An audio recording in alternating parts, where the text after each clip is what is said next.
అందరికీ నమస్కారం. Welcome to Surya's view YouTube channel. ఈరోజు ఒక రియల్ స్టోరీతో మీ ముందుకి రావడం జరిగింది. ఒక ఊళ్ళో రవి అనే ఒక సాఫ్ట్వేర్ ఇంజనీర్ ఉన్నాడు. అతని భార్య డెలివరీకి వెళ్ళింది. అతను స్వయం పాకం చేసుకుంటున్నాడు. అయితే ఆ రోజు ఆదివారం కాఫీ తాగుతూ పోర్టికోలో దర్జాగా పడుకుని ఉన్నాడు. అయితే అతనికి ఒక ఆకుకూరలు అనే ఒక శబ్దం వినిపించింది. అదేంటా అని చూశాడు. ఆకుకూరలు అమ్మే ఒక ముసలమ్మ ఆకుకూరలు అని ఆ సందులో తిరుగుతోంది. ఆకుకూరల అమ్మాయిని అతను పిలిచాడు.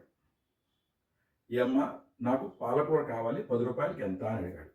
అనగానే ఆ ముసలి ఆ అవ్వకి ఆల్మోస్ట్ 70 ఏళ్ళు ఉంటాయి. ఆ అవ్వ 10 రూపాయలకి 3 కట్టలు బాబు అని చెప్పింది. బయట 5 కట్టలు ఇస్తున్నారు, నువ్వేంటి 3 ఇస్తున్నావు అని అన్నాడు. లేదు నాయన, 4 తీసుకో అని చెప్పింది. అంటే సరేలే ఇవ్వు అని చెప్పి ఆ ముసలావకి చెప్పాడు.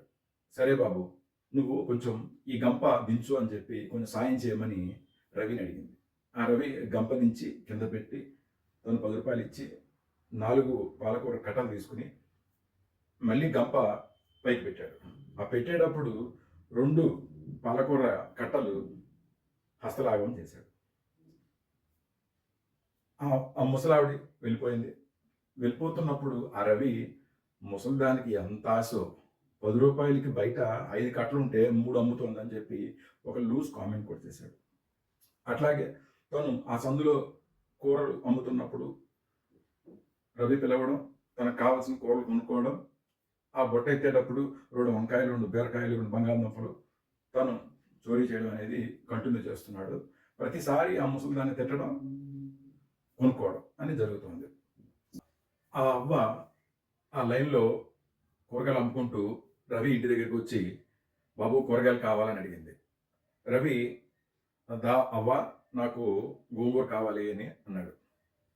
సరే బుట్ట దించాడు, తనకు కావాల్సిన గోంగూర తీసుకున్నాడు, తను డబ్బులు ఇచ్చాడు.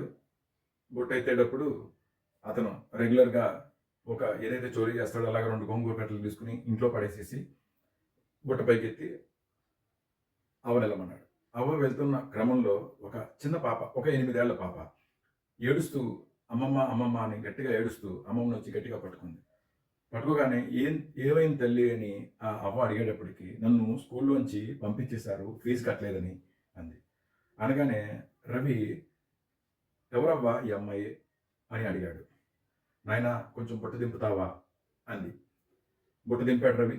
బుట్ట దింపిన తర్వాత ఆ మనవరాల్ని హత్తుకుని, ఏడవకు తల్లి, రేపు వచ్చి నేను ఫీజు కడతాను అని చెప్పింది. అవ్వ, ఈ మనవరాలు ఎవరు నీకు అని అడిగింది. అనగానే, ఏం చెప్పను నాయన, నా జీవితం. అల్లుడేమో ఆడపిల్ల పుట్టిందని నా కూతుర్ని వదిలేశాడు. కూతురేమో చుట్టుపక్కల వాళ్ళ సూటిపోటి మాటలకి తను ఎలుకల మందు తాగి చనిపోయింది. నా పెన్విటేమో 3 సంవత్సరాల నుంచి మంచాన పడి ఉన్నాడు. ఎప్పుడూ బయటకు రాని నేను 20 కేజీల బరువు నెత్తిన పెట్టుకుని పొద్దున్నే తెల్లవారుజామున పొలానికి వెళ్ళి కూరగాయలు కొనుక్కుని ఇంటింటి తిరిగి అమ్మి నా మనవరాల్ని చదివిస్తున్నాను, నా పెనిమిటిని, నా మనవరాల్ని పోషిస్తున్నాను. ఏం చెప్పనయ్యా నా బాధ అని అది చెప్పేటప్పటికి రవి నోట మాట లేదు. ఇలాంటి మనిషిగా నేను అన్యాయం చేసింది, ఇలాంటి మనిషినా నేను తిట్టుకున్నది. రవి ఎంత నరకయాతన పడ్డాడంటే అంత నరకయాతన పడ్డాడు.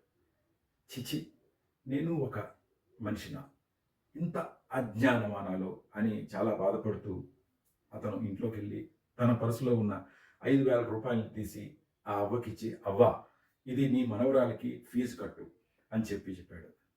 అయ్యా నమస్తే, కానీ నేను ఈ డబ్బు తీర్చాలంటే నాకు సంవత్సరం పడుతుంది అని ఒక మాట అంది అవ్వ. అవ్వ, నిన్ను అప్పు ఎవరు తీర్చమన్నాడు? ఈ డబ్బు మా అమ్మ జ్ఞాపకంగా నేను నీ కూతురికి కట్టిన ఫీజు అనుకో, అంతేగాని ఇది అప్పుగా అనుకోకు.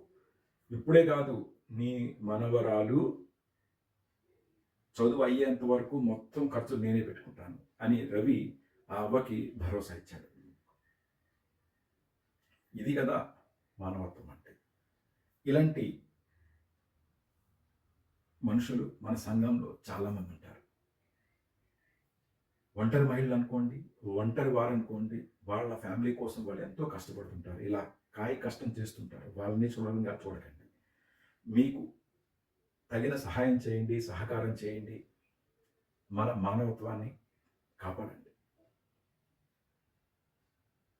భూమిపై వచ్చాం, మనమేమీ తీసుకుపోం.